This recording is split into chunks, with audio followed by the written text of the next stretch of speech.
Good morning, everyone, and welcome to the Ankerstar Wealth Morning Show. I'm your host, Allison Ankerstar, and today we'll be talking about yesterday's stock market breakout, the huge drop on mortgage demand, and the $52 billion chip bill. But before we begin, as a reminder, this is a financial education presentation and should not be construed as personal financial advice. Full disclaimer information is available at ankerstarwealth.com. Good morning, Steve. Yesterday, the market was surprisingly up over 2% across the board. Is this a breakout high or just another fake out? Well, good morning, everyone, and thank you for the intro, Allison. And there was no show yesterday. You didn't miss it. I was not feeling well. I had some form of stomach bug from the Velvet Taco here in Austin, but delicious food. It did not match up with me, though. But we're back today on the air. You can see the futures here after being up big yesterday, 2.5, almost 3% plus across the board. You see that we're barely in the red today. I mean, these could literally flip green while we're talking just because they're so close. But today marks kind of a key level, and if you're watching CNBC this morning, a lot of the if you look at technical, there's the Nasdaq in the green as we speak. So a lot of the technical indicators that are out there, which we don't use technicals a lot, but they do exist, and a lot of people use them. So you can't ignore them. Flipped into the green yesterday as some major stocks out there went back above their 50-day moving average, and that's often, considered a buy signal when a stock drops below its 50-day moving average and then goes back above it. So a lot of the stocks were doing that. Overall, the market was doing that. So I do want to show you in TD Ameritrade. Has a better representation. The chart that you're about to see is TD Ameritrade Think Pipes. This is the S&P 500. I used to show this all the time. I don't quite anymore, but I want you to look, if you're on a screen big enough to tell, the level we went to in the S&P yesterday. If you can see that thin line across the board, this was the bottom resistance there, the floor resistance, if you will, back in May. So you can see all the way from the beginning of the year, the heavy sell-off. We hit the level that we're at right now, and it was a floor, right? And we bounced off that floor for a good 2 to 3 weeks, and then we went cratering back through it here at the beginning of June. I mean, this was the hard crater, the 5 days in a row selling. It was just brutal. So when you have a floor and it bounces off and then that floor gets busted, that means there's more room to the downside, right? So the floor didn't hold, resistance didn't hold. So two things happen. Means the market goes into free fall here, and we saw that 4 or 5 days of selling, and you don't know when the bottom is.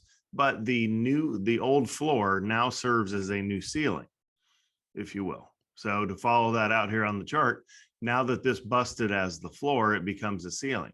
So the stocks tried to crawl back at the beginning, the end of June, we went right to the same level we're at right now.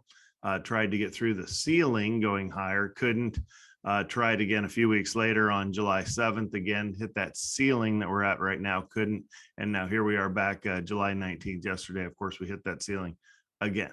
So today's kind of critical from a technical perspective. If we break through it to the upside, meaning we have a green day today, now that ceiling now becomes the new floor. Okay, that's not magic. It doesn't have to happen, but you'll see in charts that these patterns repeat themselves over and over and over. So really today is kind of a really interesting day for the market, to where if the market is in the green today, it shows that there potentially that the bottom is in and that the market can go higher from here.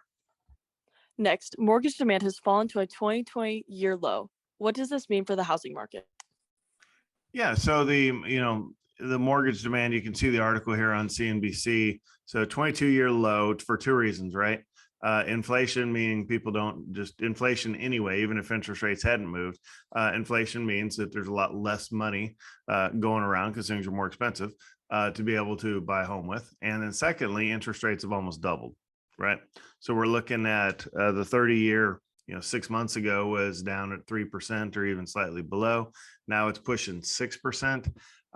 When you start getting into mortgage math, if you've sat down and done this with your calculators online, you can see even a 0.5% move in a mortgage rate can change a monthly payment significantly.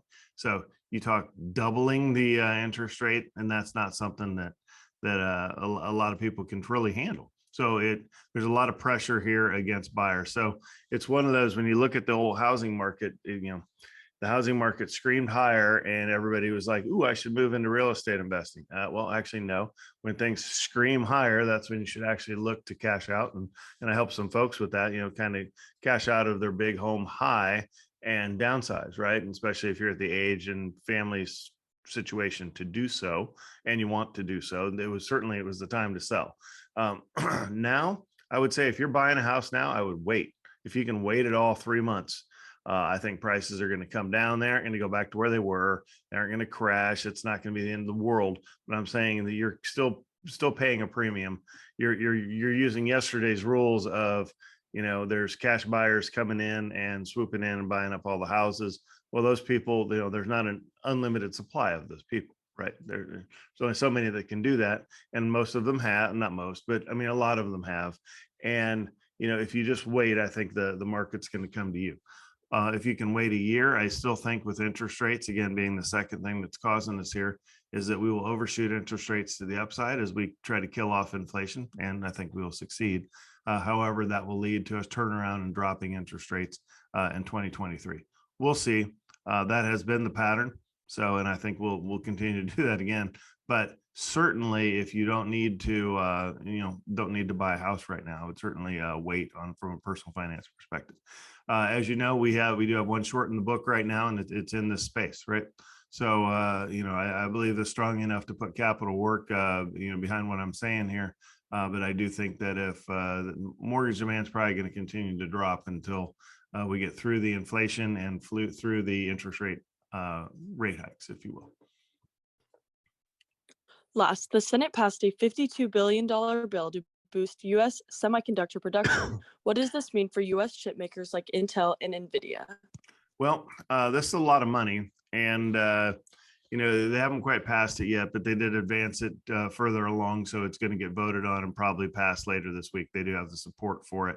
Then it moves off to the House, then it moves to the president for signature. Government 101. However, 50 billion is a lot of money, so they're serious, that's for sure. And I don't know, I'm kind of as a taxpayer, I'm still kind of on the heels of the COVID response and flooding the market market with money, if you will, and that leading to inflation. I don't know. Throwing money at this will help. I don't know. I just don't know. But as far as the two stocks you mentioned there, I think those are some key names in the space. Certainly, by throwing money at them, you would think these stocks would stand to benefit significantly. When you look at both the ones you mentioned, we'll look at Intel first. It's by far the cheaper of the two.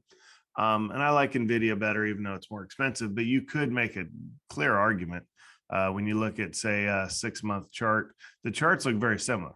Here was Intel bouncing off of, this was March. It was at the end of March, it was up at 52, and it cratered all the way down to 37 and change. Now back above 40. Not that that's a magic thing, but it's nice that the first numbers start to 4 again.